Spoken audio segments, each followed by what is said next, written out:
एक breaking news समोर येते। गुणरत्न सदावर्तेंना मनसे कार्यकर्त्यांनी धमकी दिल्याचं पाहायला मिळतं। राज ठाकरेंविरोधातील तक्रारीनंतर कार्यकर्त्यांनी धमकी दिली आहे। गाडी फोडण्याची गुणरत्न सदावर्ते यांना धमकी मिळाल्याची माहिती समोर येते। या क्षणाची मोठी ब्रेकिंग बातमी आपण बघतोय ती म्हणजे मनसे कार्यकर्त्यांनी आता गुणरत्न सदावर्तेंना गाडी फोडण्याची धमकी दिली आहे।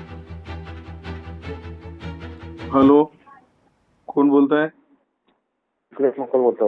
राज साहेबांचा महाराष्ट्र सैनिक राज साहेबांबद्दल चुकीचं स्टेटमेंट कसं देता हो? कशाचं स्टेटमेंट हो? नॅशनल एज्युकेशन पॉलिसी आहे, त्रिभाषिक 3 भाषा शिकवण्याचा राष्ट्रीय अधिकार आहे, बाल हक्काचा अधिकार आहे भारतीय संविधानातील आर्टिकल 21 खाली। मला सांगा, 3 भाषा शिकवण्याचा अधिकार असल्याच्या नंतर आपण काय लोकांच्या लेकराला घरातल्या खिशातल्या पैशानं शिकवतो का हो? अधिकारानं, संविधानाच्या अधिकारानं लेकरांना शिका। अरे तुम्ही जाऊन सांगा ना तिथे शिकवा म्हणून। पण महाराष्ट्रामध्ये फुले, शाहू आंबेडकर, महात्मा ज्योतिबा फुले, सावित्रीबाई फुले यांचा जन्म झालेला, इथून जास्तीत जास्त शिक्षण मिळालं पाहिजे ना। राज ठाकरेचा एकट्याचा जन्म झालेला नाही। वेल्डिंगची तसं माणूस फिरता आणि राजसाहेबांना चुकीचं स्टेटमेंट उद्या तुमच्या घरावर हल्ला आला तुम्ही जिम्मेदार तुम्ही असतात।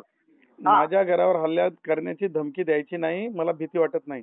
भीती वाटत नाही। उद्या मला तुम्ही गाडीमध्ये दिसला ना, तुमची गाडीची काच फुटली जाईल हे लक्षात ठेवा।